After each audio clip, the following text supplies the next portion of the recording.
Hey everyone, welcome to another episode on the 808 podcast. It is a podcast where I interview business owners, CEOs, marketing directors, and whoever else I feel like.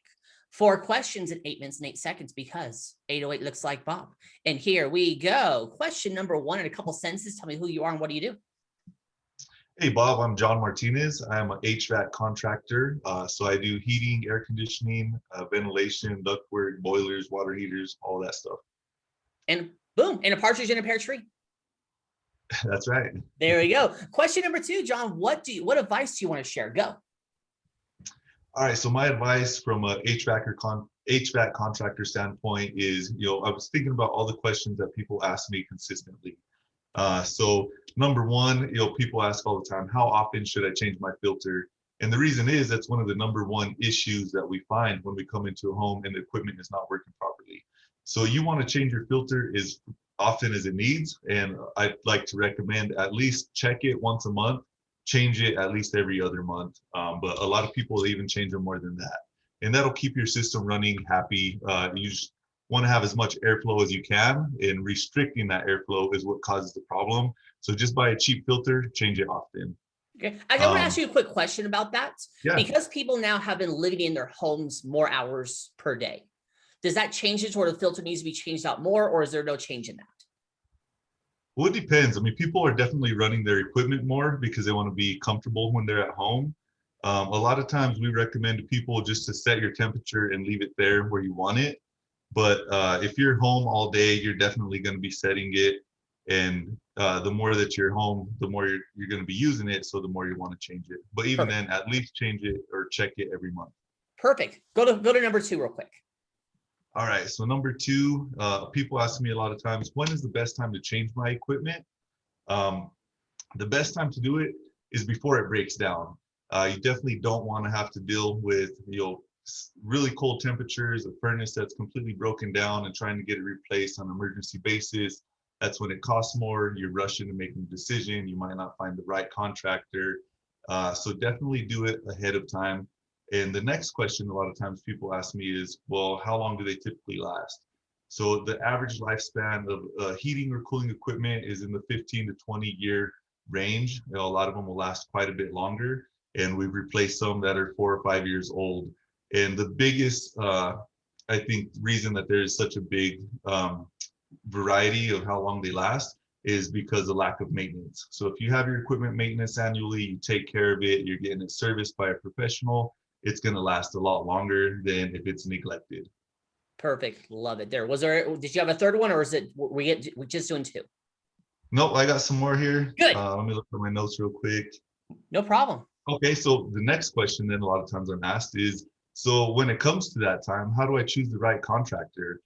There's a ton of contractors out there. HVAC is a very competitive industry, but there's a lot of people that need it. So it's also, something that, even though there's a lot of contractors, everybody stays really busy, especially in the busy times of year.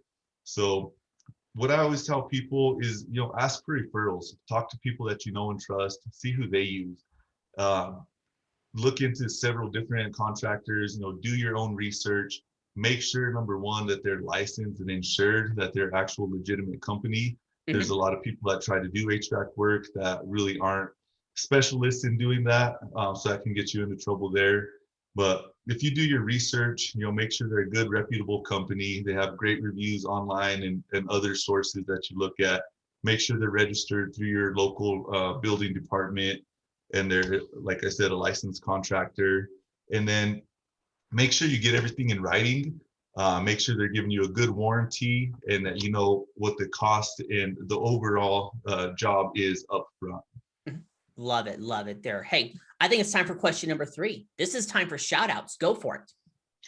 All right, shout outs. So I'm here locally in Colorado Springs. There's a lot of great resources out here. Some people that come to mind right away is I'm in a BNI, the Core Connections group. A lot of really great people there. Shout out to them. My boy Diego at Alpha Elite Plumbing, he's been a great resource as well as inspiration for me. We got to give him a shout out. And then just our community in general, we have a really great community. Mm-hmm. I live in the Lorson Ranch neighborhood, and the community has been super supportive, really helped get my business kicked off the ground. Love it. Love it there. So let's get to question number 4, the final fun question. John, tell me about your first sale. All right, so my first sale, I don't honestly remember, but I clearly remember my first sale that I lost. So it was the first time I went out, I was trying to sell an air conditioner, and I had my process, I had my notebook, I went through all of the steps and everything, but I was not prepared. And I just remember that feeling of like, man, I was kind of dropping the ball on it, and I never wanted to feel that again. And I clearly remember that, especially because I lost the job to somebody else. And I know that if I was more prepared and more ready for that estimate, that I had a really good chance of winning the job. So that was something I really took to heart and made sure that I took the time and put the time in ahead of time to know I'm prepared. And people buy from who they know, like, and trust. And if you're not prepared and kind of stumbling through the process, they're probably not going to trust you, and you're not going to get the job. That is true there. Okay, sweet. So John, you've got 2 minutes and 30 seconds left. We can do some promo time. You can ask me a question. You can talk about the weather, whatever you want. Or since the best and want to be concise and want to end, we end early. Actually, I have an extra question for you real quick. Okay. Best burger in town. Oh, best burger in town. I've been searching for a while. I will have to say, first of all, I don't think that the new place in town is the best. In-N-Out Burger. I'll say In-N-Out No. Burger's way. Actually, I just went there because we're both from Colorado Springs. It just in the whole process, it felt way too corporate-y. And the burger itself was. I mean, Yeah, it was a good burger, but it was nothing special to me. I like Five Guys better, but I don't think it's the best. The best burger I've had in town is what was the name of it? It used to be, there was the volleyball place over there off of Powers and Paonia. I know you're talking about. One place I'd recommend is actually I'd recommend Burger Box. Burger Box, okay. Yeah, I'll send you a link to their Facebook page. They're a truck that they're closed right now because of the weather. Once they open back up, you should check them out. Cool. And by the way, you have 1 minute and 15 seconds left. Would you like some promo time? Sure. Go for it. I'm not sure what I'm supposed to do. Okay, it's your 30-second FB&I. Go. Oh, okay, all right.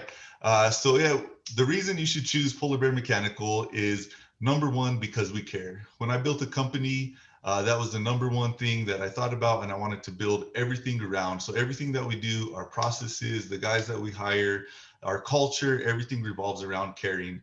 And the reason is because if I care, my guys care, and we do work and we show that we care, we're going to do a good job for you.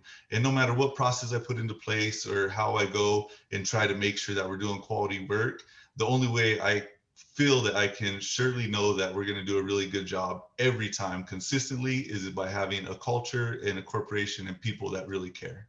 Love it. Love it. You pulled it off there. 4 questions in 8 minutes and 8 seconds. John, why is it 8 minutes and 8 seconds? Because 8 minutes and 8 seconds is like Bob. Exactly. Love it there. Hey, say your website real quick. Polar Bear Mechanical Ltd.com, and it's in the description. It's magic. John, thank you so much for being on. Tip of the hat to you. Thank you. You're welcome. And for everyone else watching or listening, I am legally required to tell you to like, share, comment, subscribe, thumbs up, ring the bell, whatever the heck the social media network tells you to do. You all have a wonderful day, and I'll talk to you later. Bye.